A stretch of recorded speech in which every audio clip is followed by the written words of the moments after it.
The Angry Chicken is a production of Amove TV. Bookmark amove.tv for more gaming and esports shows.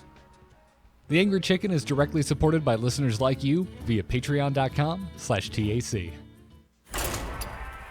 Everyone, get in here!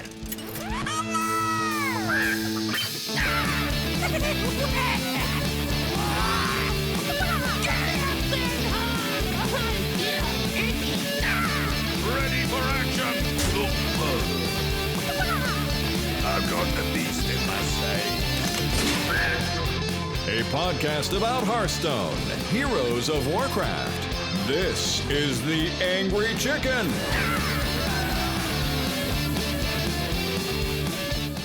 Greetings and welcome back, everybody. This is The Angry Chicken. I'm Garrett Weinzerl, and I'm joined, usually as always, when there's not travel and all kinds of insanity happening, by Willie Dills Gregory and Jocelyn Moffat. The whole trio is back.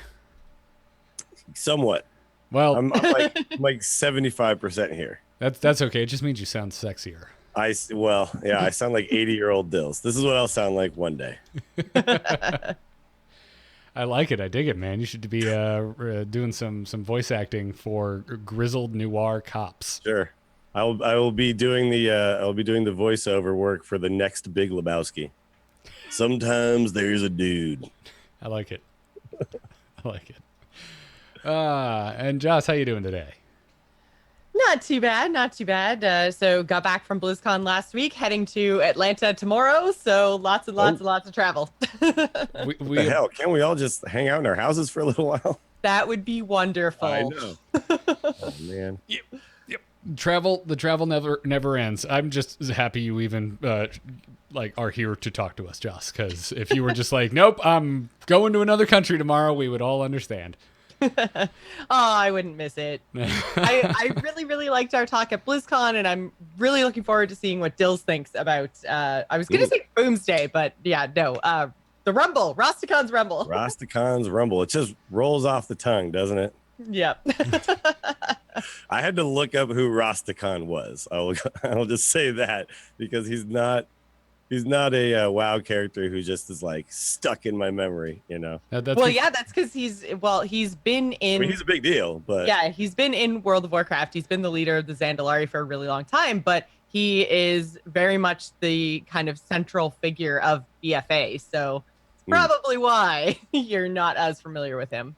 Okay, that makes sense then. Yeah. All right. If you're playing Horde right now, you can't not constantly talk to the I would say man, but the troll. You can't not constantly talk to the troll. So yeah, if you're playing playing Horde side, wow, right now, Rastakhan's just all up in your grill, constantly, always there. But if BFA isn't your jam, then yeah, you're probably like, who the hell is this guy? Why is he important?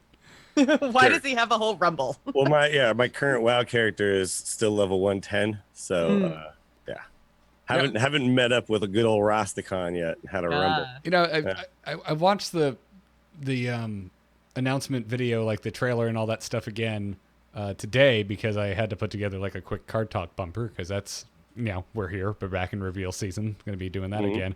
And I'm not even sure why they like mentioned Rastakhan because like in the actual animated like awesome song, by the way, written by Christy Golden for this expansion, Rastakhan's like nowhere to be seen. The whole thing focuses on the Gurubashi Arena and Stranglethorn. Yep. Like Stranglethorn is the thing they keep rhyming to. So why is this called Rastakhan's Rumble? Yeah, that is weird. I didn't even notice that. Yeah, it didn't really hit me at first. Although now that I think about it, I remember watching it happen at BlizzCon, and I was like, oh, it's not Rastakhan's Rumble. It's something about Stranglethorn. And then at the very end, it's like Rastakhan's Rumble. I'm like, oh, never mind. I guess they are calling it that. So just a weird... What else would they call it? Stranglethorn... Anything? Showdown? Yeah, the Stranglethorn. Yeah. Actually, yes. That would match the Gurubashi Get Down. I mean, they can do all sorts of stuff. Yeah. I did love that. Is like my favorite line, the Gurubashi Ganabasha. I'm like, yes. Oh, there you go. It gets so stuck in my head. I will say though, so far I like the theme quite a bit. I think Troll was kind of on everyone's mind. So yeah, it wasn't like a huge surprise. Obviously, we had the leak from the Korean Hearthstone? Yeah, Blizzard Facebook Korea. Yep. So yeah, not a huge shock. watching BlizzCon this year. So I went over to Zix's house to watch the day one announcements and everything like that. It did feel like a very light year as far as announcements, and that's just, I think we all kind of expected that going in, right? And I was hopeful. We talked about it on the show before BlizzCon. I was hopeful that there would still be some small something other than just the announcement. So my initial reaction was tainted by me being like, damn, I was hoping for some little extra thing. Yeah. But upon further thinking and looking over the cards and looking over the new mechanics and the themes, I'm pretty excited. And this is going to be a really interesting period in Standard and someone tweeted this out because they knew I was going to talk about this. This is the first time we've just had only the 3 expansions, right? So it's this is going to be the biggest card pool we've ever had in Standard, I believe. Yeah, so, it is. Yeah. Well, yeah, this is the first Standard year that we've had with 2 full years of 3 expansions. Yeah. So no adventures whatsoever. Yeah. Biggest card pool. 130 plus cards in every single one of these expansions that's available to us. And so it's going to be an interesting period in Hearthstone. I'm very curious to see how that goes down. God, what was these cards are super powerful and can come in and shake things up. We'll see. What was the last adventure? Was it Karazhan?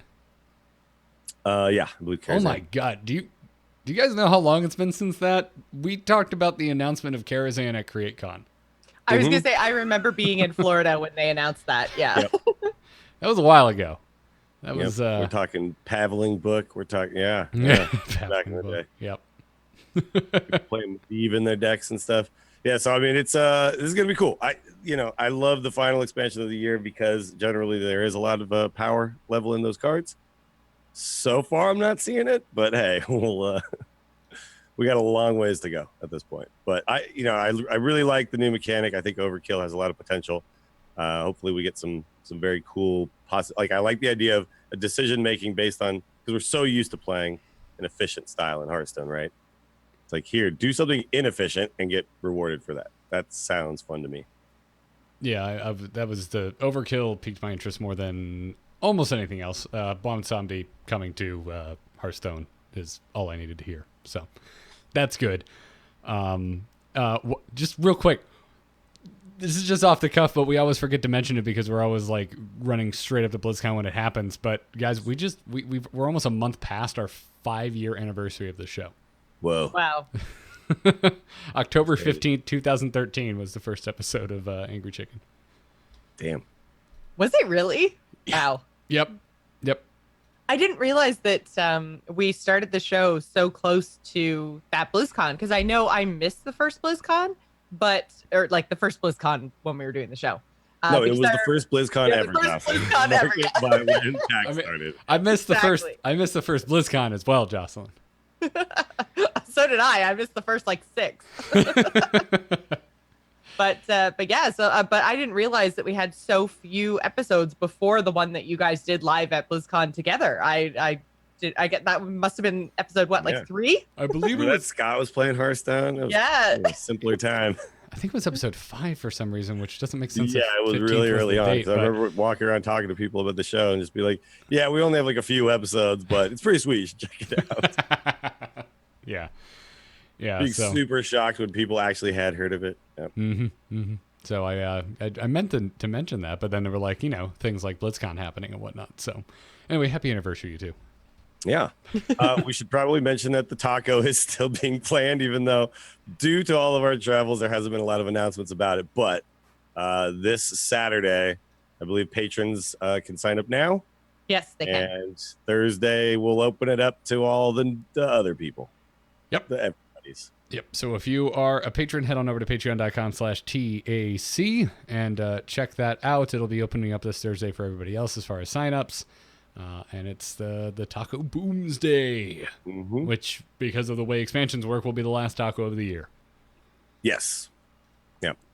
And I think, if you're somebody who's kind of getting tired of the ladder meta, come on out and play this thing, man, because the tournament, a kind of a fun style tournament where you get a chance to ban the deck you don't want to play against and bring a lineup and all that stuff. It's just it'll open, if you're not a tournament player, if you've never really done this, it'll open up your eyes to how cool this can be and how much more fun you can have in Hearthstone when you're not playing just queue in and see what you get. It's You'll know the classes, you'll know that, you'll ban stuff, you'll chat with some other attack listeners. It'll be cool. Come on out and have fun. Oh, and of course we have the participatory award. So even if you don't think you have a chance to win, you can still win. Yeah, we're Who giving doesn't want packs for Rastakhan's Rumble. Yeah, we're still doing the giveaway to 2 random participants that did not place in the top 4. So even if we have to re-roll because the random number generator gave us someone in the top 4, we will take that burden to give you free cards. Anyways, yeah, so go check that out. And if you're not a patron, just keep an eye on patreon.com/TAC this Thursday when the post will then go public to everyone. So go check that out. And then finally, to complete the front-loaded Hearthstone chat of this episode, Dills, you're done with rank 50 through 25 on your side account. Yeah, this has actually been done for a little while, but we haven't had a chance to really kind of talk about it. I played a fresh account, free to play, didn't spend any money on any packs or anything like that, and got from rank 50 to 25 in about 4 play sessions. I think it was something like 60 wins, maybe, something like that. So it didn't really take very long. I will say it's unfair for me to come in with 5 years of Hearthstone knowledge and do this. But I just wanted to see what that experience kind of looked like for people who are coming into the game now. A few things, I won't spend a long time on it, but a few things I noted. Definitely less meta decks. A lot of people were playing. You could tell they're essentially playing that first basic mage deck with whatever thrown in that they'd gotten along the way. So I did run into a few, though. There were a couple times I ran into like a straight up Malagos druid, and you're just like, wow, okay, this guy just spent a bunch of money and wanted to crush noobs with a legit deck. Okay. But that didn't happen very often. And when it did, it was fine. I will say there's a lot less players. So I queued into the same guy a bunch of times. That happened several times because the player pool is pretty small. The free packs you get along the way, very, very cool. You felt like your deck got a lot more powerful, right? You got just 3 packs. You open one card that was helpful. You put it in your deck. Suddenly you're just like, wow, that card just changes everything, right? I had a very specific plan. So I was disenchanting like everything that wasn't a druid card, essentially, like at the end. But even if you don't do stuff like that, it's just, the 3 packs every 5 levels or whatever, it's just like, wow, this infuses power into my collection pretty quickly. So that, I think, was really nice. I didn't find the icons and the names as dumb as I thought they were when looking at them originally and just thinking of them as clip art during the actual like rise. Like, it was clear they actually put a little bit of thought into them.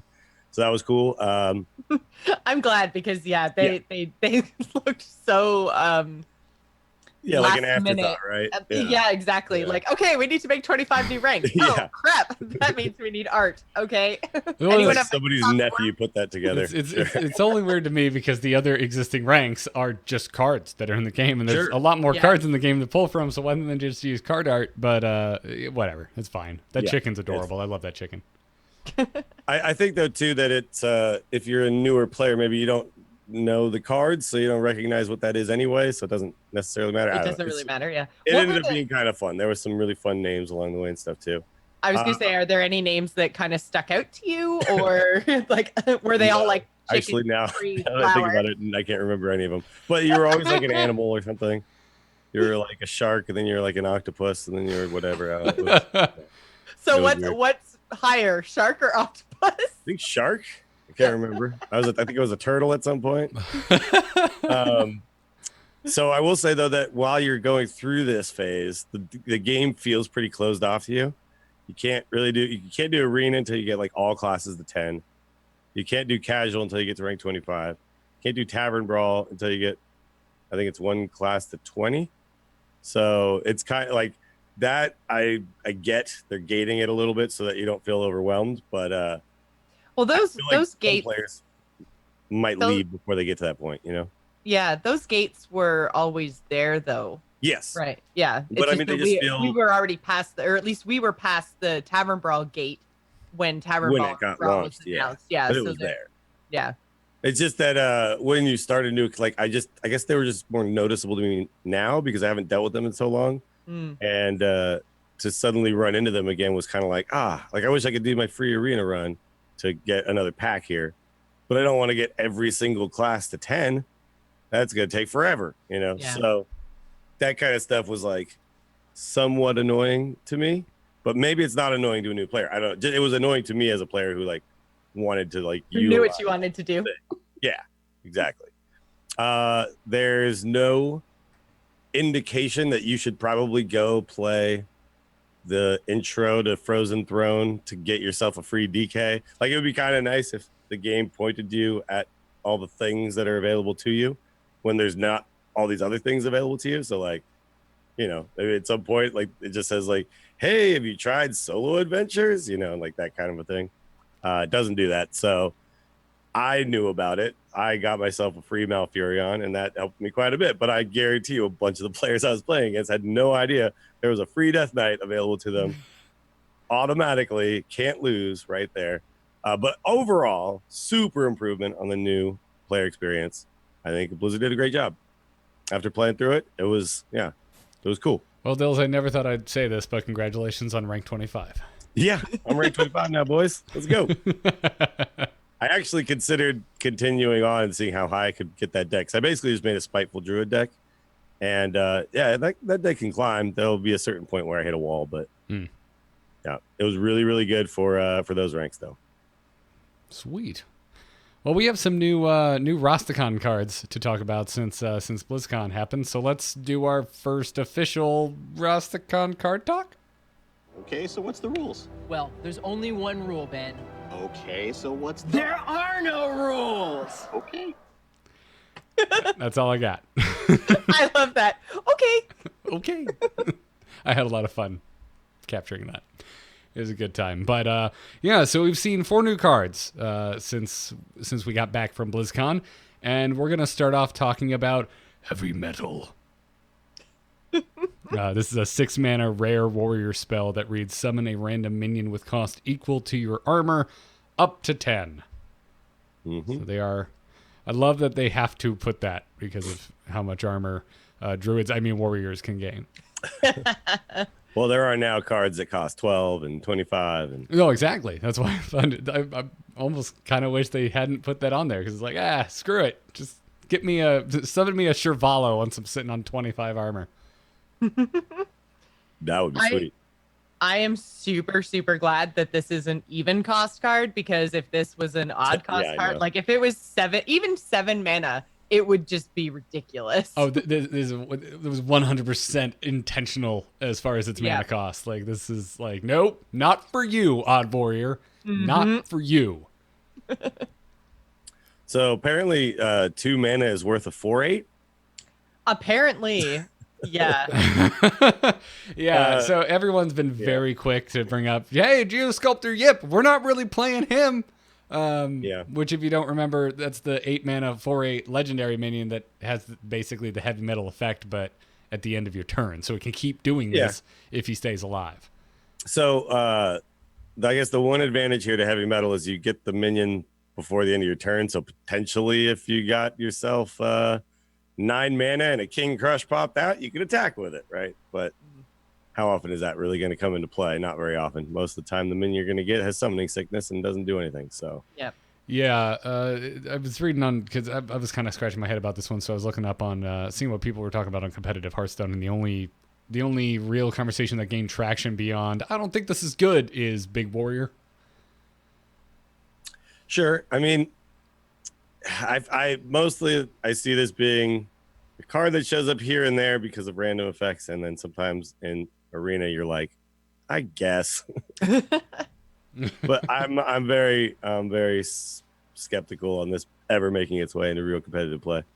Well, I think it's probably going to depend on what the Warrior synergy is, because I don't think that we've actually seen anything else from Warrior this expansion except for the Overkill weapon. Yeah, the Overkill weapon is the only thing so far.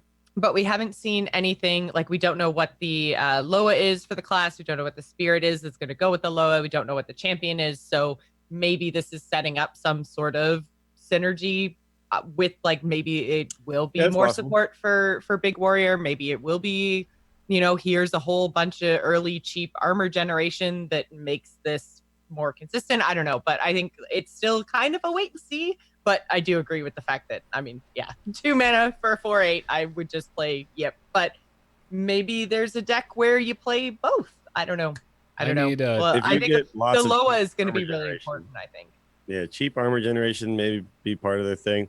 The weapon that we've seen is anti-synergy with this because Yes. you're attacking minions and overkilling them and But utilizing they did armor. say that the Loa and the Spirit would create one style of play and that Yeah. the champion would create another. So maybe the heavy metal goes with the Loa and the weapon goes with the champion or something. I don't know. But since we haven't seen the major legendaries for Warrior, I think it's hard to judge this card. Although on the surface it looks terrible. Well, yeah, if we judge the card just based on the card. It's, yeah. Yeah, it's pretty. It needs support. This is a card that kind of needs some support. Maybe it's summoning random minions. Maybe that's going to be some weird theme in Warrior. We don't know. I would. Well, yeah. The thing is, if it was like recruit a minion with the cost of your armor or something like that, and you could get your armor to 10 and then recruit out your big 10 cost pros. Well, the reason you could control it, right? Yeah. Well, I mean, the reason it's interesting is in something like a big Warrior, you have. I don't know. It's not necessarily a bad thing to summon more minions when the minions that go in your deck are so specifically targeted. It's not inherently bad that it's random. It's just more minions that you don't have to dilute your deck with. However, 6 mana is relatively high. I would argue also balanced, though. Yeah, if this was like 4 mana and you could somehow generate a bunch of armor really early and drop 10 drops on 4, then I'd be like, okay, this card's scary. Right. But and then if it's at 5, it's too random good. one, like you might, if you have 8, you might get Azalina Soul Thief, right? Like things like that, right? Or is that 7? I don't know, whatever. But you know what I mean? You might get 3 threes and stuff. Well, yeah, in an even Warrior, you could technically armor up on every turn. Yeah, you can armor up. So, Yeah, a lot. But yeah, it's funny. If this was 7, I'd be looking at it a lot more positively. Oh yeah, yeah. Odd Warrior would definitely, it should not be 7. Right. So to me, 6 is the only mana cost this card can cost, which makes it balanced, which makes it in a vacuum not all that exciting. Yeah. So, Timeout is a paladin, a common paladin spell that's going to cost you 3 mana. It's a secret, and it reads. Oh wait, no, is it? It is not a secret. No, it's not a secret. Why did I assume It's this was a a secret? spell. Yeah, my bad. Secrets are 1 mana. I'm an idiot. So it's a spell, and it just reads, your hero is immune until your next turn. It does what a secret does, but it's not a secret. Right. So there's like some disadvantages to this over Ice Block, which is obviously the card you'd compare it to, right? Costs the same. Does essentially the same effect. Yeah, but you it's on stay your when you want it. turn. It's on you get to choose when it happens. Yeah. But Ice Block essentially. Okay, so the one downside to Ice Block, right, was they knew it was there, they knew what it was, then they pop you at 1, that kind of thing. Mm-hmm. But the advantage to Ice Block is that then the turn that it got popped, you didn't have to spend the 3 mana to like set it up, right? Like you'd spent that 3 mana a long time ago. So then you had like all your mana. Yeah, when you had the extra mana, you could just spend it, so it didn't. Yeah, so disrupt your here, turn. Yeah, because you look at this, you immediately think, oh, this is some sort of setup for like an OTK DK Paladin or something like that, right? Like a super slow control Paladin that just needs to not die 1 more turn and then flip things around. The problem is that like that's really hard to do right now without the mana reduction things that we've had in the past. And what Mage could do is not die 1 turn and then like burst you down, right? And Paladin doesn't really have like, okay, I didn't die this turn, so next turn I burst you down. So we'll see if they develop some sort of deck that works like that. Yeah, right? where my brain goes is there any value in, because there's flex with this, right? Compared to Ice Block only popped when you took fatal damage, so you could put this up at any point. So is there value in having that flex? Is there value in just absorbing a bunch of damage that wasn't going to put you to 0? Well, it kind of could turn any weapon swing into basically a candle shot, right? So Sure. Yes, that is an important distinction. But is that worth 3 mana? I don't know. Yeah, I mean it's the thing about Ice Block too is it was just kind of like your safety valve. It was just there. You know, you had it. You kind of go about your business. I do know that people could flare it off, but like flare, it's not. Even when Mage all was over the super place. popular, nobody played Flare. Yeah, and like there was the Eater of Secrets. That wasn't a suit. Like every now and then you see it teched. It wasn't really I don't consider that really a factor here. It's one of those things that's interesting because you have to put it up. You have to like predict when you're gonna die, right? Yeah. And so yeah, like I think it's a very skill testing card if it actually does make a deck. The thing is, like I said, there has to be a deck that takes advantage of this effect in Paladin. I just don't know if Paladin currently plays that way. We'll see when more of their cards come out. I mean, we're gonna talk about Egg Druid or Egg Paladin or Reckless Paladin, whatever the hell you want to call it today, and that deck starts to lean in this direction as a deck that kind of wants the game to go a little long, but not too long, especially in a control matchup. So, I mean, there have been turns where I'm like, it'd be really nice to delay just one turn of getting kicked in the teeth by all these small minions so that I have enough mana to do a full board clear on that deck. So something like this would be cool. And back to you, Jocelyn, talking about turns any weapon into a candle shot. I don't think that's the main reason I'm running this, but because all the weapons the Paladins are running right now have more than one freaking durability, there's a good chance you're just going to have one happen to be equipped if you did go ahead and cast timeout. So that's just an upside to this card as far as I'm concerned. Chat room is also asking a really interesting question that I don't know the answer to, but I'd like to know the answer to. If I play timeout against either Mechathune or the Paladin Death Knight or Horseman of the Apocalypse thing, do I die? I think so, because I don't think that's because you're not taking damage, not game. Yeah. It just destroys you. Yeah. Because you can die if you have Mal'Ganis up, and that happens. Oh, okay. Then that's kind of... all right. I'm glad somebody pays attention to Wild. I think so. The Mechathune and the Paladin Death Knight, those are just in the game regardless. Okay. Yeah, that would be my assumption as well. And even if it did, I wouldn't include this just to counter Mechathune. Sure. Yeah, I don't think this is there to counter Mechathune. One interesting thing about this, though, is that you can use this not just to prevent death. You can just use this to just prevent a bunch of damage. Mm-hmm. Like, let's say you're playing against like a zoo deck who's just got a massive board. That's what I was saying. Is there value in that? Yeah, I think so. If like turn 7, you're just like, okay, next turn, like I need one turn to try to draw my equality, right? And if I draw equality, then I can stabilize. And so you're just like, okay, he's got a full board of stuff. None of it can kill, like none of it can deal damage to me at all. And then next turn I have a chance to clear his board, right? So like I think there's that kind of flex is kind of nice, right? Because with Ice Block, you're like, okay, I prevent my death. Now I'm at 1. Okay, can I win now? Because that sometimes you could, sometimes you couldn't. But here it's like, okay, I don't need to be at the brink of death to use this card and like stem the tide, Yeah. It's kind of like casting a Frost Nova or something in a way. The other thing that makes this interesting is, I'm reaching here. I mean, Shivala, the legendary we've seen for Paladin, wants you to cast spells, right? So this would be interesting. Are we going to get a Discover a Paladin spell card for Paladins? Like, because if that's the case, then timeout becomes a lot more interesting because it's entered into the spell pool and I don't have to put it in my deck. People have been talking about, by the way, Holy Wrath Paladin because of Shivala, where you wrath them for 25. You know what I'm talking about? You just play. It's the draw a card and then deal the damage of the cost. Oh, right. Yeah.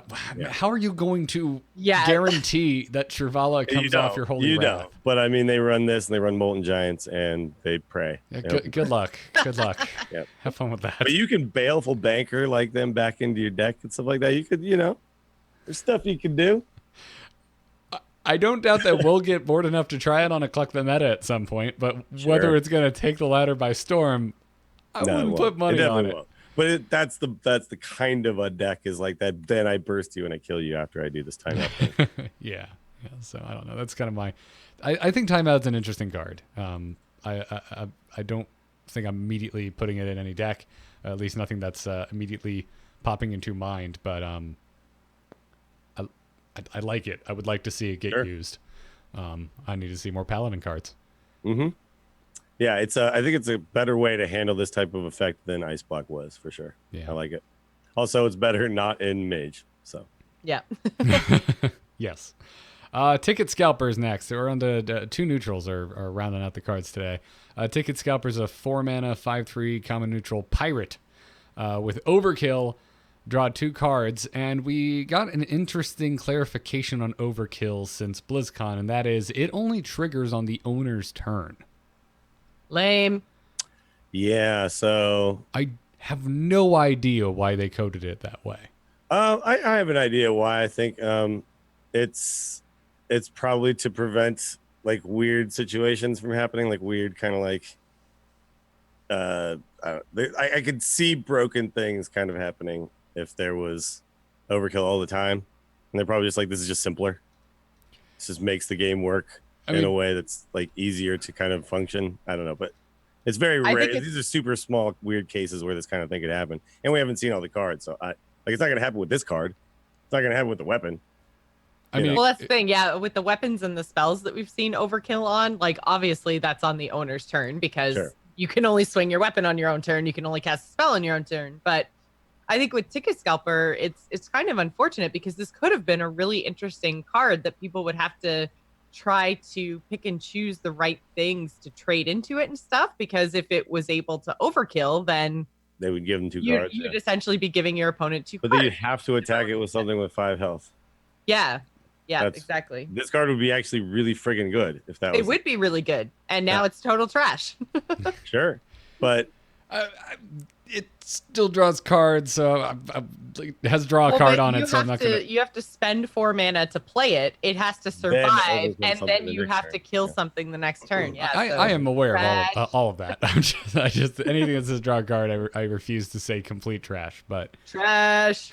Yeah, it's probably pretty bad. I think you will pick this in arena sometimes because in arena it's going to be harder for the opponent to definitely control and not kill it.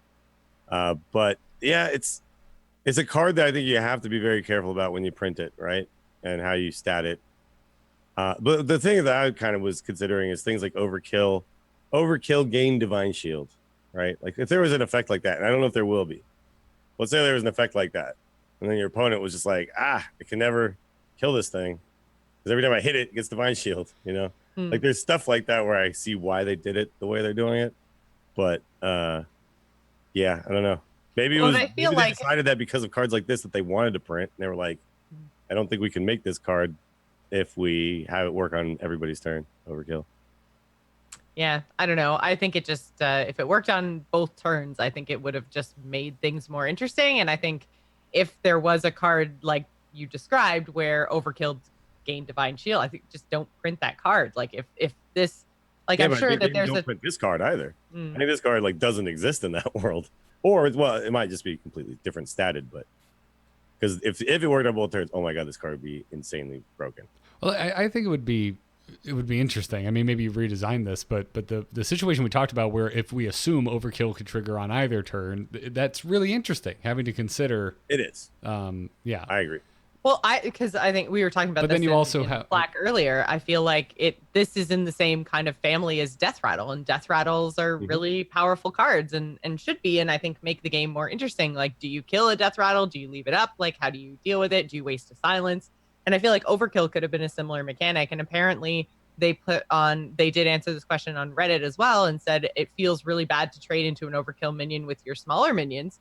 Well, yeah, sure, fine, but that's the trade-off. That's the thing you have to do. I feel good when I have to trade into a 0/3 egg to give them a 5/5? No, but it's a strategy that I have to play around. So I don't know.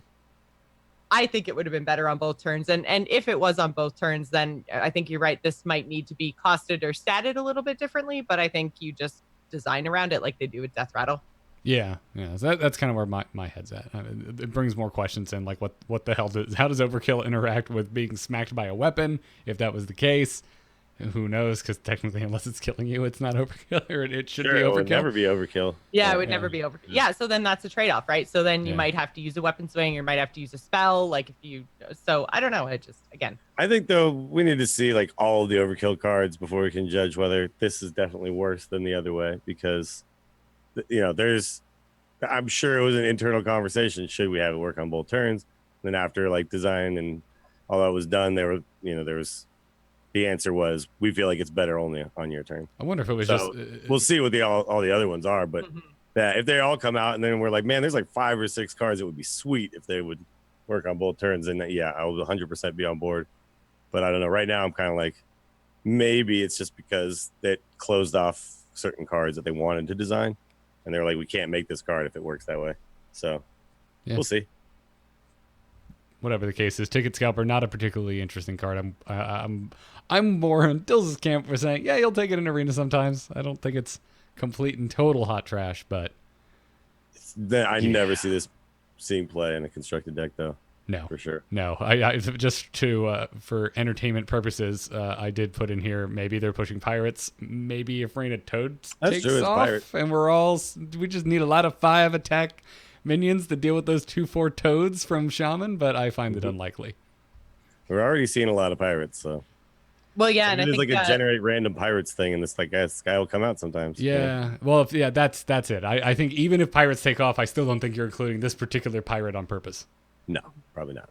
And I think specifically they said the rogue is getting a lot of pirate stuff, right? That's kind of their synergy, their theme for the what are the rogues or the sharks, right? All right, Team 5, listen to me. Be very careful with your 1-mana pirates.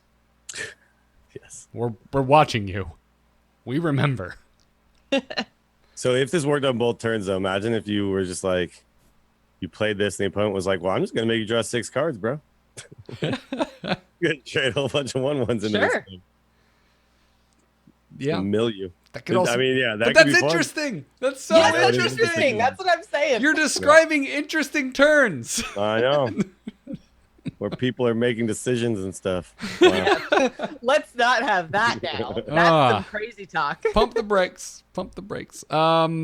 All right, last card, Belligerent Gnome, 2 mana, 1/4, rare neutral minion with taunt, and a battle cry that reads, if your opponent has 2 or more minions, gain +1 attack.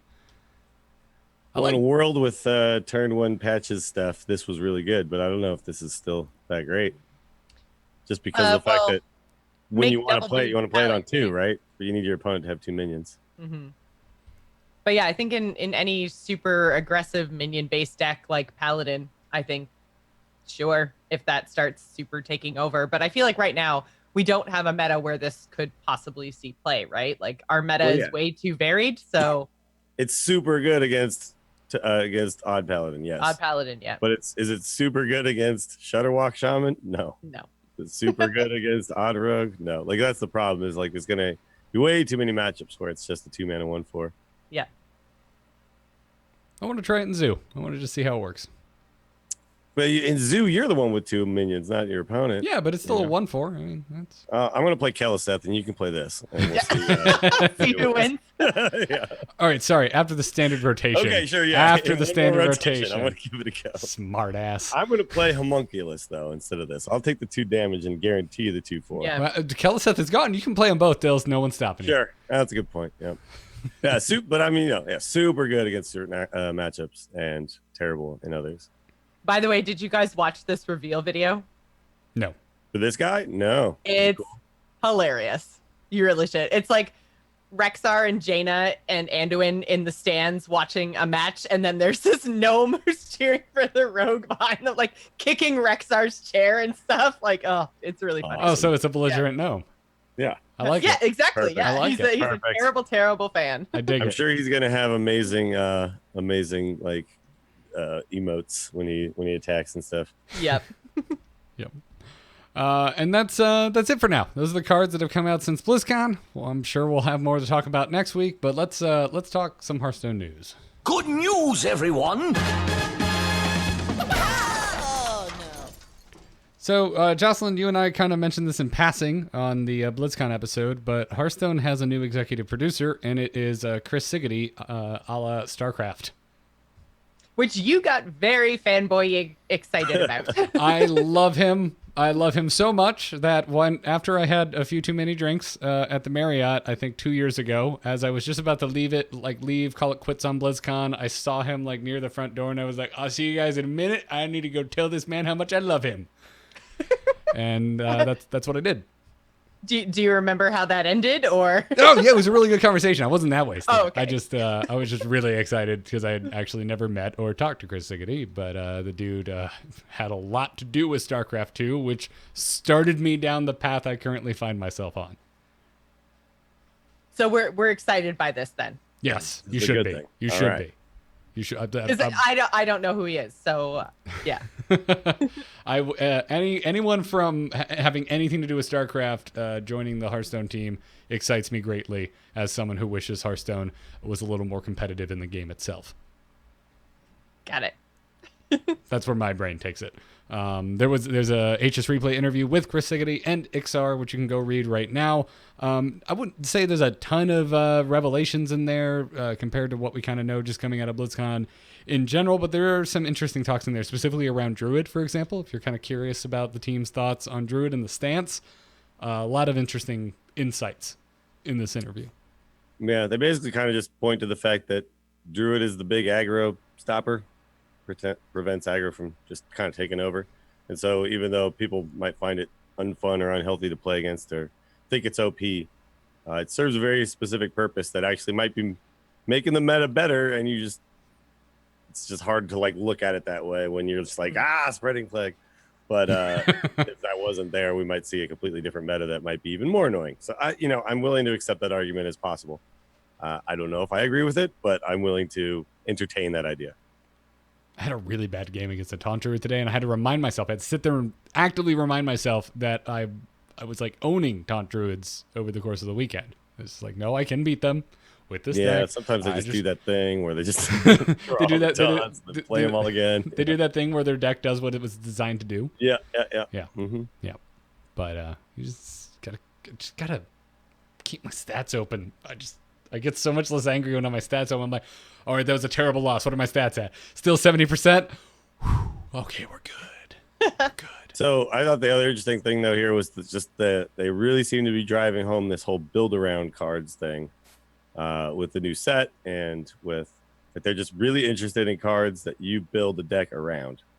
And I do like that idea, but it also makes me a little nervous because I remember like some of the cards that I really don't like are build around cards, like patches, like Keliseth, like Barnes. These are build around cards that I hated. So I'm like, if you could do it without making it where like if I draw the card, I insta win. If I don't draw the card, I insta lose, like that kind of thing.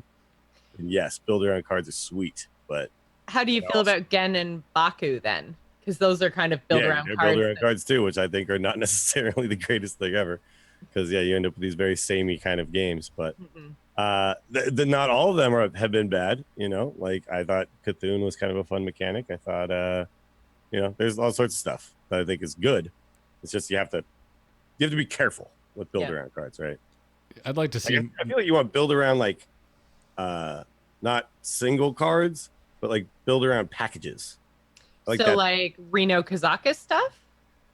Well, no, I mean that's like still like a single card. Like I'm talking about like when people talk about, oh, I'm going to put in like the egg package, or I'm going to put in like, the if they like Happy Ghoul is like a single card, but then it requires you to put in a bunch of heal things to do it. So it's like, you end up putting in this heal package, like that kind of a thing, right? Where, I'm going to put in the Murloc package, the Pirate package, that kind of stuff.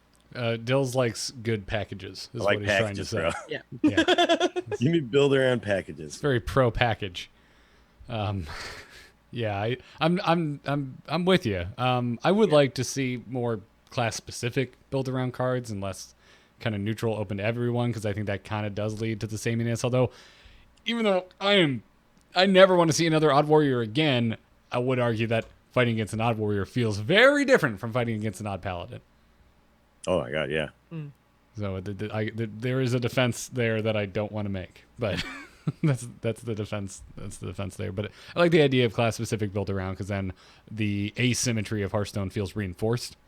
If they're providing that whatever we're building around, the effects that we're talking about here, the type of decks that are coming out of it, feel unique from one another. But yeah, death to Keliseth. I think we can all agree on that. Yeah, that kind of stuff just sucks. Yeah. Yeah. And then is there anything new out of the Hearthstone mods interview? I looked through it, but I think we already talked about Spirits not being in Arena. We knew there was going to be 135 cards. Or sorry, no, Spirits are in Arena. Will be in Arena, Shrines are only in single player. Well, I did like when I talked about old keywords are not definitely off the table. Because we have seen in the past, like each expansion gets its one keyword and then they don't really come back, Discover being the exception. But they actually mentioned Inspire.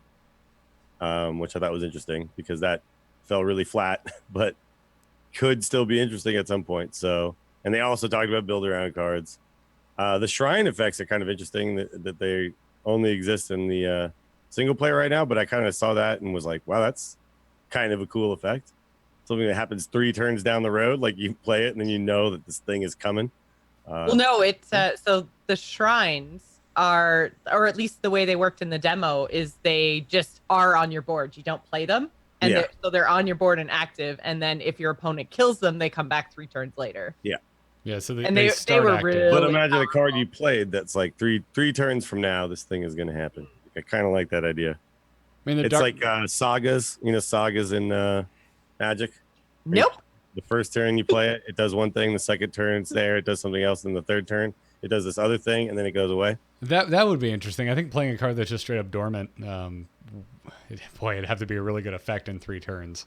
Yeah. But the shrines are active from the get-go, and then if they're killed, they go into a dormant state and then pop back up. And they are broken. They are insane cards in the single player.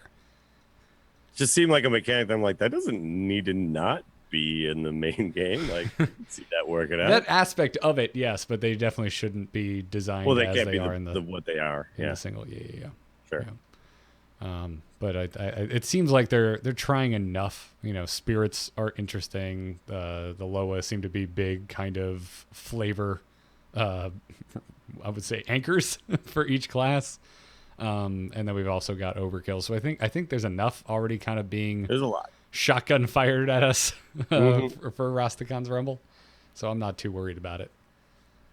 But so go and check out those interviews. We have links in the chat or in the show notes if you haven't already checked them out. Yeah, I'm sorry, I've been slacking. I didn't put them in the chat room this time. It's fine. I'm talking to people listening to audio right now. So go check that out. Before we get into strategy and talk about Breakfast Paladin, let's thank our sponsor today, which is Away Travel. They are back sponsoring this episode of The Angry Chicken. You can check out their awesome luggage by going over to awaytravel.com/TAC. And it here, guys. Oh my God, the music has started. Some of my neighbors already have lights up. The holidays are here. Yay! I love them. Gonna be traveling. I love them, but I wasn't ready for BlizzCon, and I'm definitely not ready for the holidays. But yeah. Luckily, Away has the perfect gift for everybody on your list and for every destination on theirs. Yeah. So if you haven't heard us talk about Away luggage, that's surprising. You may have even seen us just kind of dragging them along behind us in all of our travels recently. I just took mine to a wedding that I didn't fly to just because I like using mine so much. I just loaded it up, threw it in my trunk, and that's what I used to go to the wedding. Yeah. If I was in high school right now, I'd be the suitcase guy. I wouldn't have a backpack. I have my away carry-on. and you have the carry-on with the ejectable battery, so you're like, you know what? Mm-hmm. We're all playing, Mario Kart around the cafeteria table, and my Switch starts dying. You just pop out your little ejectable battery and start charging that sucker. Oh yeah, I used the hell out of that thing on this latest trip to Vegas. I was all up in that airport. Some lady was hogging all the plugs. She was being so annoying, but I was like, I don't even need them. And for me, I got there quite early to the airport for my flight home, and then there was like only one seat left because there was another flight that was boarding ahead, and it had plugs, but the plugs didn't work. And I was like, this is the only place I can sit, but there's no plugs, and it didn't even matter because I had my luggage. Oh yeah. And they're great. I really enjoy my carry-on. It's super lightweight. It's super durable material. I was watching my luggage get thrown around outside the cabin window, and I was like, I'm glad it's durable. Yep. You're like, I'm sure it's fine. It's all right. I'm sure it's good. You can get up to 5 charges on your phone out of that ejectable battery, by the way. That's a lot of Hearthstone. You can play a lot of Hearthstone with that battery. It's got the interior compression system, which lets you smoosh the air out, as Jocelyn likes to say. Oh, I smooshed so much on this BlizzCon trip. I was really worried because a wonderful listener gave me a WoW Collector's Edition, like the actual physical box. And I was like, Whoa. this takes up basically my entire one side. They're big. They're big. And I was like, but because of the smooshing, I still fit all my clothes, even with that Collector's Edition in there. So yeah, I did the same thing. We gave away a lot of swag at the MGA World Championships, and so my bag was much fuller on the way back. And I just smushed it all in there. It worked. It worked. Yep. And actually, you know the thing where it's like both sides are too big, and you push it together, and then you start doing the zipper, and it just smooshing in the zipper. Won't go. And then the sides come out. With this one, it just always goes, and it's fine. Like it just works. It's almost like it's well constructed and engineered. Yeah, crazy. Imagine that. So if I've never had that before. If this all sounds good to you, and you're either shopping for yourself or shopping for a gift this season, they have an offer for Angry Chicken listeners. You can get $20 off a suitcase by going to awaytravel.com/TAC and using the checkout code TAC. During checkout, because this season everyone wants to get away. Oh. Yeah. We thank them for their support. Again, head on over to awaytravel.com/TAC and use TAC during checkout for $20 off a suitcase. Now, let's talk about Breakfast Pally. Hit it very hard. Wanna blow something up?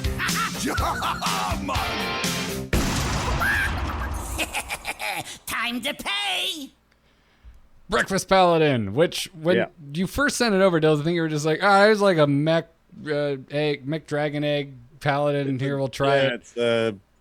It's an egg Paladin with the thing to make 8/8s. Yeah, and then like 3 I days. didn't really know that it was called Breakfast Paladin until somebody pointed out the meat wagon plus the eggs, so it's got meat and eggs. That's where it has. Yeah, all right, cool. Because like 3 days later, you were just like, I'm Breakfast Paladin. Is what I'm like, whoa, I wasn't aware that's a term we're using. What the hell are you talking about? You're like the deck that.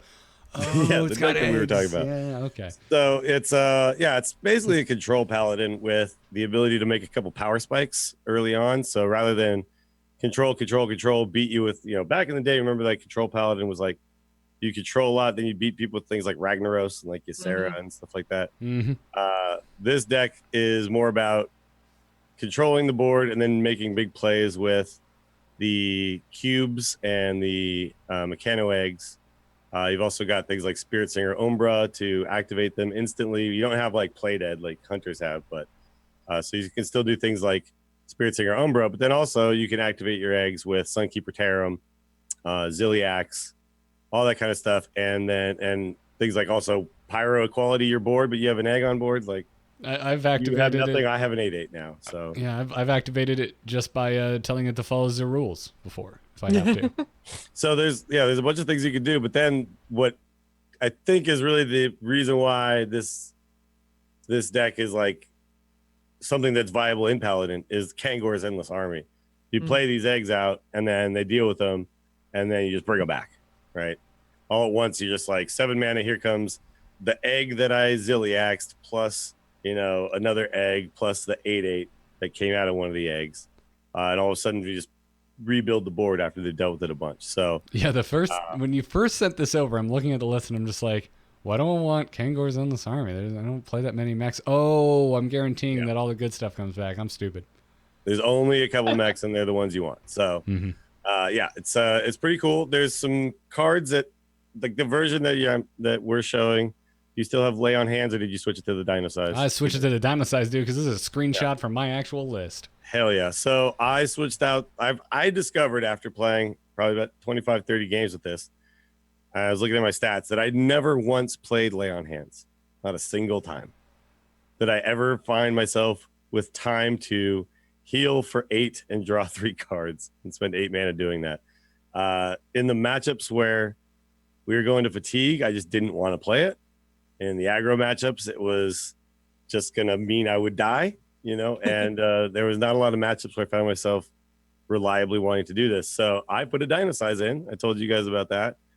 And I actually had a lot of games where it was like, I just can kill him with this Dino Size now. So I'm going to do it. Also, it's another way to activate your egg. But you Dino Size one of your eggs, then they have to kill it.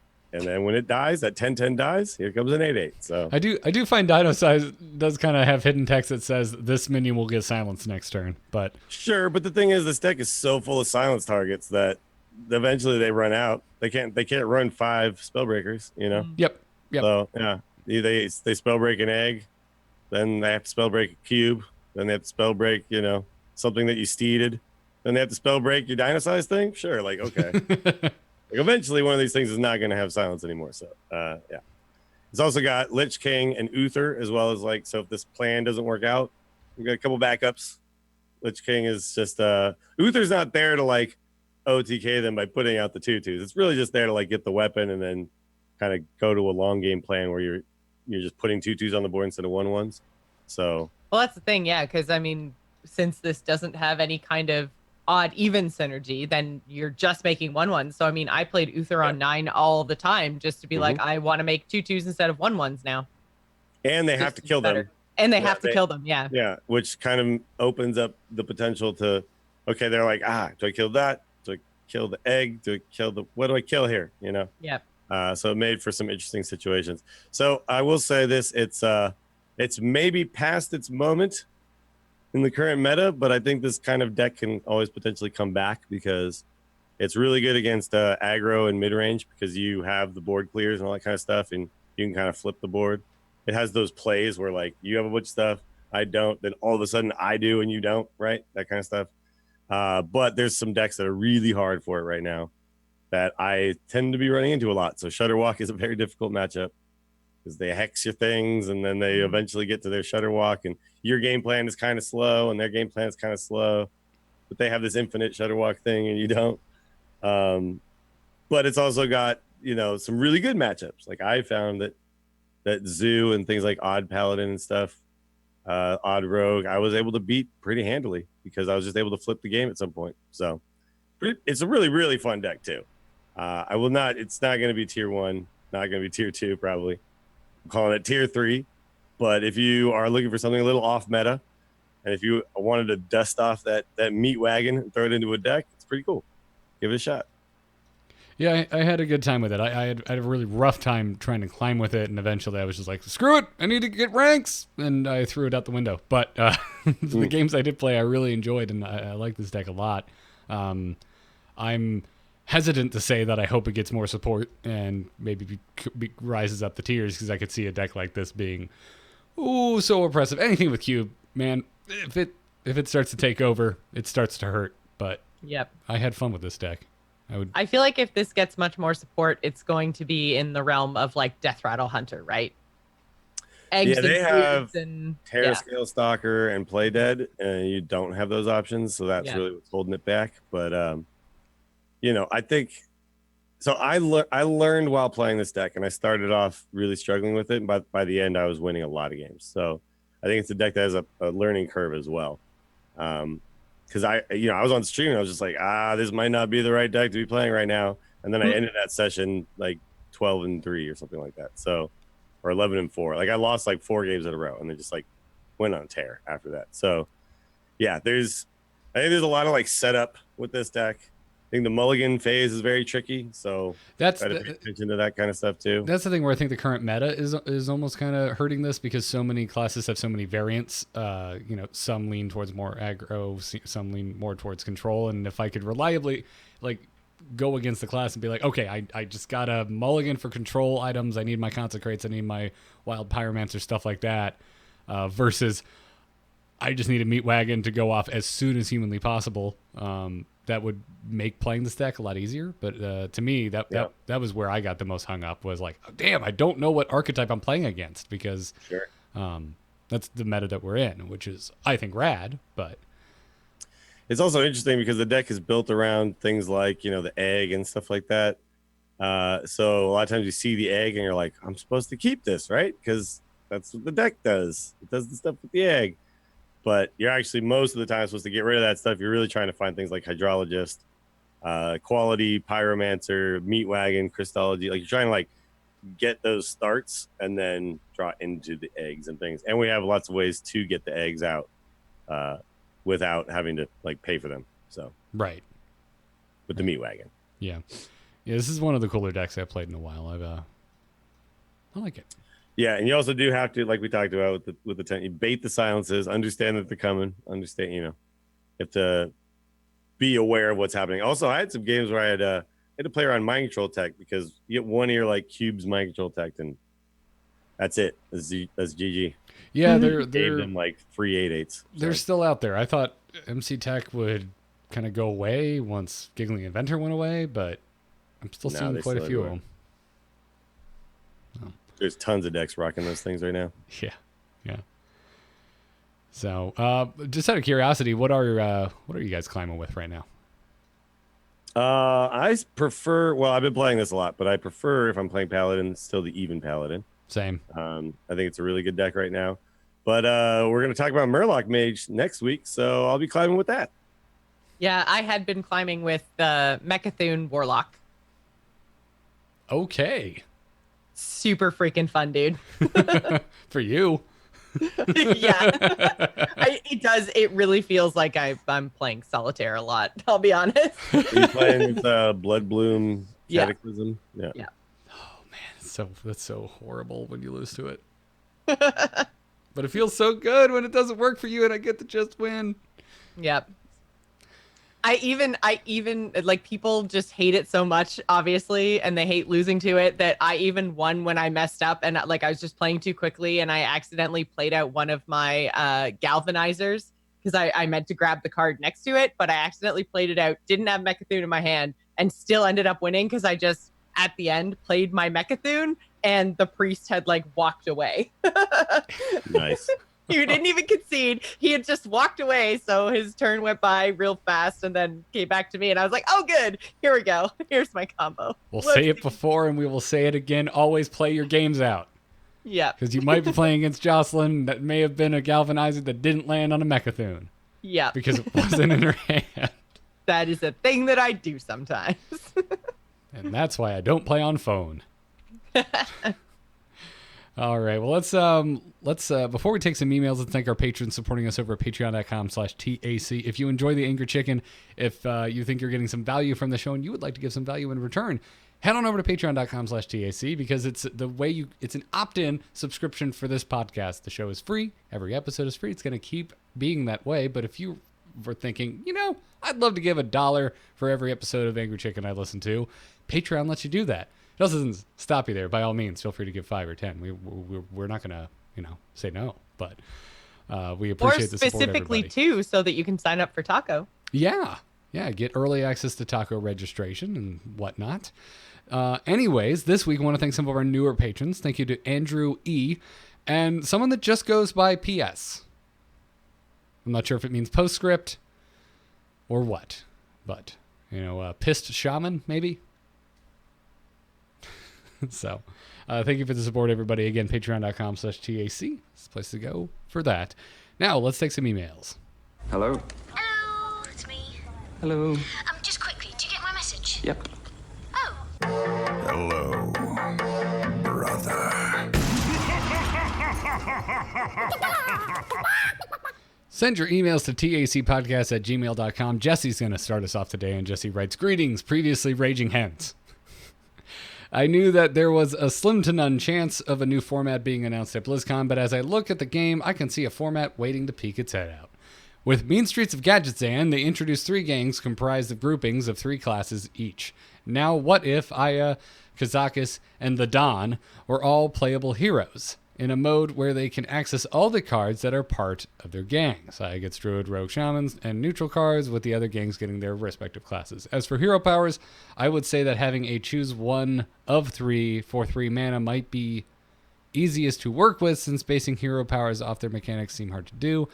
I know that this would be more than likely less balanced than Wild, but it would be a new way for people to use their collections. Hell, you can even make a standard and Wild version of these gang wars. Anyways, this is just something I have been musing on and was wondering what you 3 could think happen in a format like that." Man, Jesse, you made this seem really obvious, but this is like going back. This is has never crossed my mind. I don't think this is a particularly obvious way to think of a new mode. But I would like to play it. I just think Grimy Goons would suck because they sucked when that expansion was out. So yeah, really good hero power though, maybe. Maybe. Yeah. So yeah, that'd be fun. To me, it's like when we had that little tavern brawl. Remember was that gonna right say when it it came sounds out? Yeah, you tavern played as brawly. Aya against other people. Yeah, that was pretty sweet, and I could see that kind of stuff continuing on. I still really want the ability to pick my hero power from a selection of 2 for each class. Like I just like that idea of just being like, I'm a warrior. My options are gain 2 armor or like have the druid hero power as a warrior or something like that. Well, when Heroes of the Hearthstone comes out and you have to pick between 2 heroics, I bet you that'll be what happens. Sure. It's just to me like that seems kind of interesting, right? Like I can make an aggressive warrior with that hero power. I can make a tanky warrior with the other one type of thing. Yeah, I always like the ability to like more customization, but It's very like dual class arena that we just had at Halloween that Sure. we loved, right? Is Mhm. the ability to have these combinations of classes. So again, like whether it's dual class arena or gang wars or whatever you want to call it, just combining the classes in new and interesting ways, especially if you're giving players choices as to what those combinations might be, I think is really fun and interesting. So yeah, I like this idea a lot. Yeah. I think it was more interesting then because the expansion was designed with that in mind. I think if we just had those 3 groupings arbitrarily now in this standard meta, it may not work as well.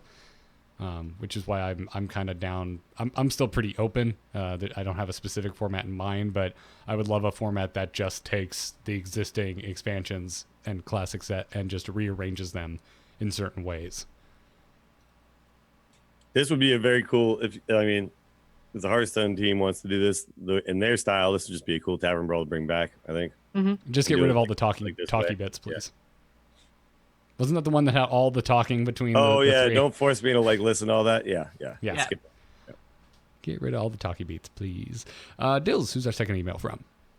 This one comes from Oshi, who says, "Dearest indignant cockerels, on your show for the last several months, there's been talk about the esports scene, specifically about how brutal the HCT points grind is for top tier players.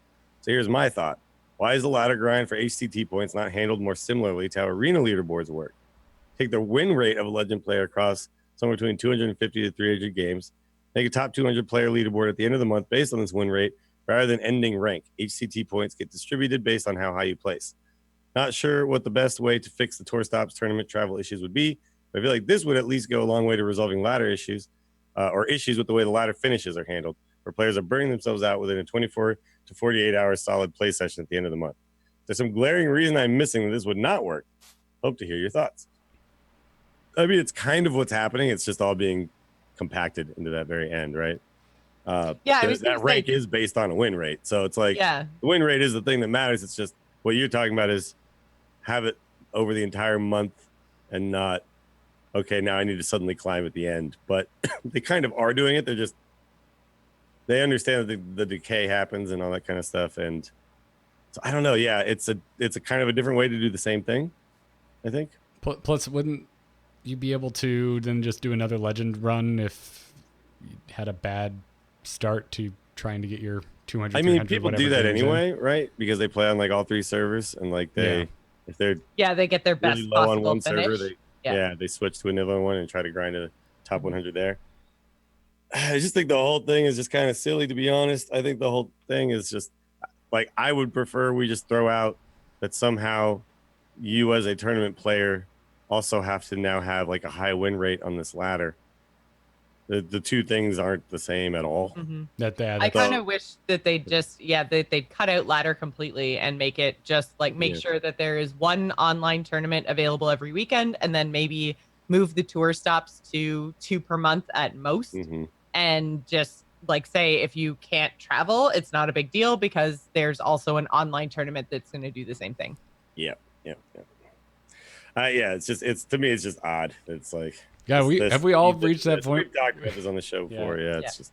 So we're all at scorched earth policy as far as ladder feeding into esports. All 3 of us are on the same page. I think so. Yeah. Cool. Yeah. Sweet. I still really like the idea that if you reach, top 10 or top 100 or whatever number they come up with at any point in the season, you are then qualified for some tournament that then feeds it. You know what I mean? So it's like if you really want ladder to matter, it's that. But you don't do this stupid thing where on Halloween I can't go out with my friends because I've got to grind ladder. It's like, that's not cool. You have to grind random best of ones for a tournament that doesn't use that as a format. Exactly. Yeah. Yep. I got to play a deck that everyone's going to ban. So I'm not even getting prepared for the tournament because no one's going to let me play it in said tournament. Yep. Many issues. When did we hear about the changes to 2019 season or 2018 season? Did we hear about it after the third and final expansion came out, or was it before? I don't even remember now. I believe so. I feel like it was later in December, possibly early January. Okay, so we still have a while probably before we hear about any potential changes. Hearing something at some point before next year. Hopefully good news. I was hoping BlizzCon, but I guess I was too optimistic. Yeah, the thing is like that's really not the place they probably would ever announce that kind of thing because it only affects a certain percent, like a very small percentage of the players. Well, it's also very early now with how they've changed HCT, which I think for the better. I like that it's synced up with expansions. But it's like we are coming up on the end, right? The end of November is the end of 2018. So yeah, but it's not the end of HCT because we still have It is the end of HCT. It's the end of HCT qualifications for 2018. Then they just still have to do another championship and another seasonal playoff and then final championship. But that's still a decent amount of content, though, is what I'm getting at. Is even if they announce it right now, I feel like say they come out and they announce, hey, next year's gonna kick ass, it's gonna be dope. By the way, hey, still be hyped about the entire championship we still need to get through, everybody. Well, I guess my point is that December 1st technically starts the 2019 season, so if they're going to change something, they should probably mention it before December. They should probably do it before then. Yeah. I just think from a marketing perspective, they've kind of backed themselves into a corner. Like I get why we still haven't heard about it, is the point I'm trying to make. Like if you're trying to keep people excited about the 2018, then don't talk about 2019 yet. Yeah, especially if it's good changes, which I hope they are. So anyway, final email for today, Jocelyn. This one comes to us from Stefan, who says, hello, perturbed poulet. I logged into Twitch on Saturday afternoon and noticed that filtering by number of, he says watchers, but he means viewers, Hearthstone was well below Artifact and Magic. Are we in trouble? No. This is my email, Garrett. Sorry. Let me get a word out first. Okay, no. Yeah, go ahead. That's all. That was it. That's all I had. No.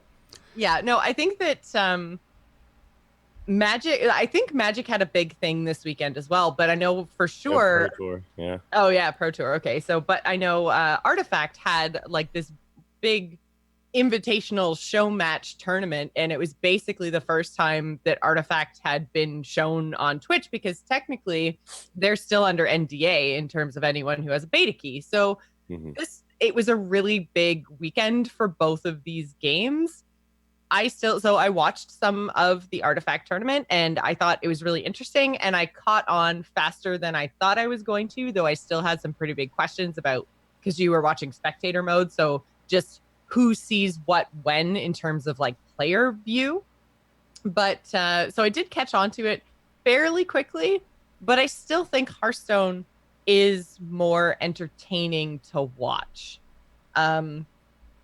Like I enjoyed Artifact, but I think I enjoyed Artifact from a serious competitive gamer standpoint. If I was just a casual viewer, I don't know if I would catch on to Artifact the same way that Hearthstone caught on. So I think it was just a big weekend for these two games. I don't necessarily think that Hearthstone is in any kind of viewer trouble. I think viewers have gone down since like probably I think they've been talking about it for the last like year, but I still don't think that it's necessarily troubling. There's still lots of people that watch Hearthstone. So we've followed the same cycle for like every expansion forever. Yeah. It goes up, new expansion time, slowly goes down. New expansion comes around, it goes back up. Yeah. Kid always talked about this because we had the same like tweets go out at the end of an expansion cycle every single time, like, oh no, my numbers are down. It's like, yeah. Again. By the way, I did watch the Artifact tournament and I was bored to tears. Oh my God. I have not played the game yet. I'm not in the beta, so I'm sure that helped. But to me, it felt very much like if you don't play golf, you cannot watch golf on TV. If you do play golf, you can, right? But to me, it felt like I was like, I don't care what any of these interactions that are happening are. None of this, like, even if like I started to catch on with what was happening, I still found it incredibly uninteresting to watch, and I might find it very interesting to play. But oh my god, I was like, I don't care at all about anything that's happening. That was closer to my takeaway too, because I completely forgot that it was happening because I was off at a wedding and I got back and Dills, you mentioned it, Jocelyn, you mentioned it. Chanman was like, "Hey man, did you see the artifact?" I'm like, "Oh crap, yeah, that happened. Oh man, I can't wait to watch the VOD." And then I started watching and I was like, I just want to play this. They're doing a terrible job explaining this game to me. Yeah. I had no idea what was going on. It's the first one, so give them time.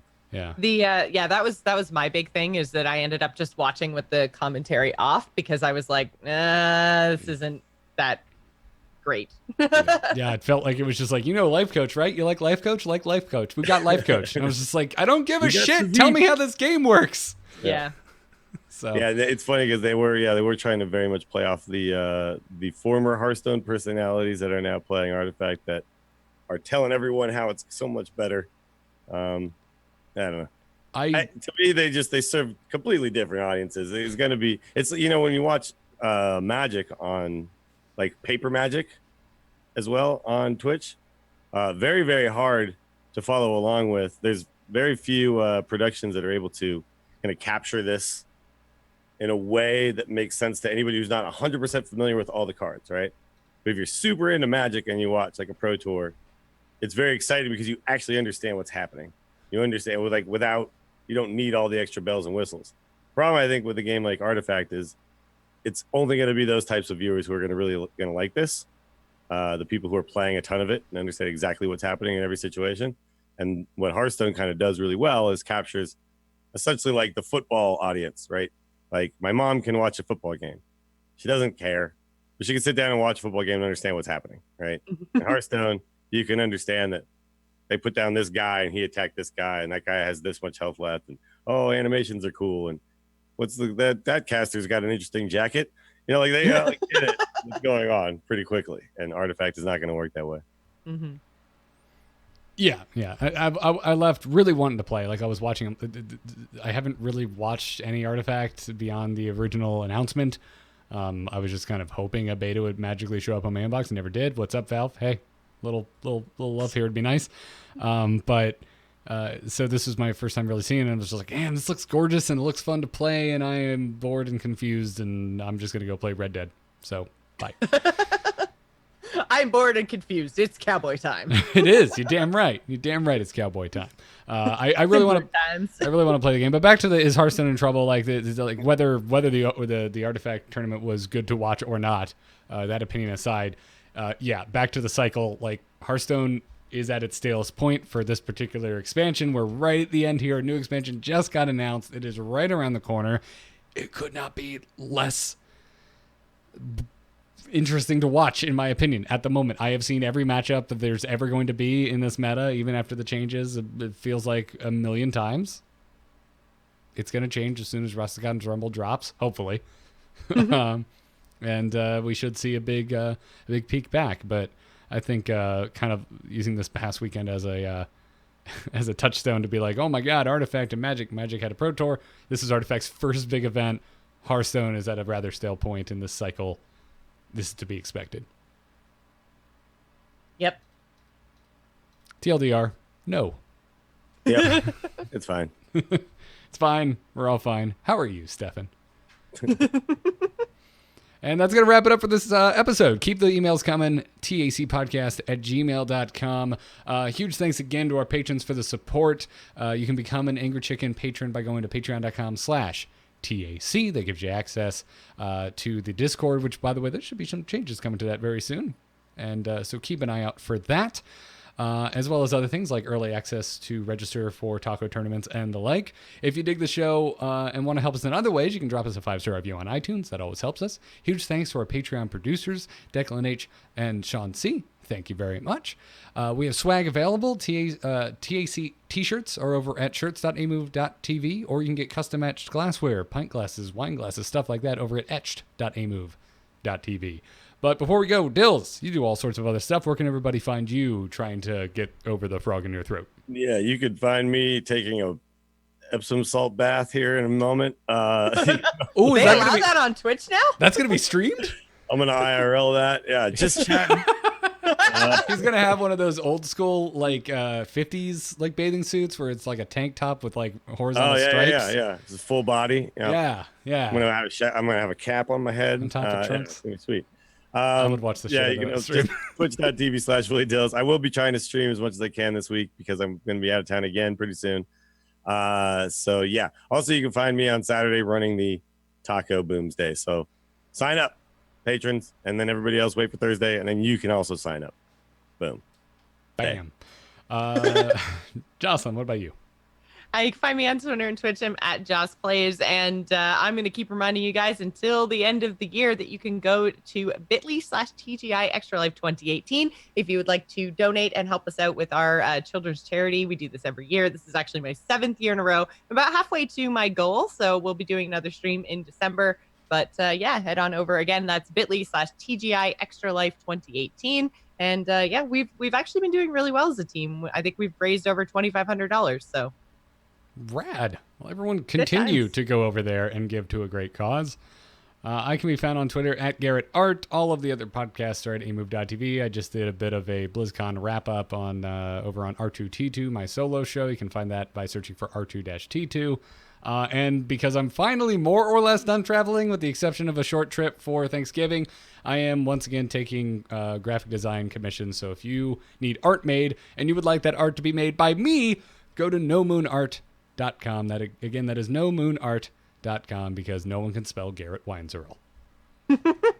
So go check that out if you need some art. That's going to wrap it up. Even I can't spell Weinzierl, and I've been working with you for 5 years now. 5 years, yeah. It's been a while. Anyways, that's going to wrap it up for episode 289 of The Angry Chicken. We should probably start thinking about episode 300. Anyways, that's going to do it. Thank you, everybody, for tuning in. Job's done. Job's done. Job's done. Yes. It's the saddest job's done.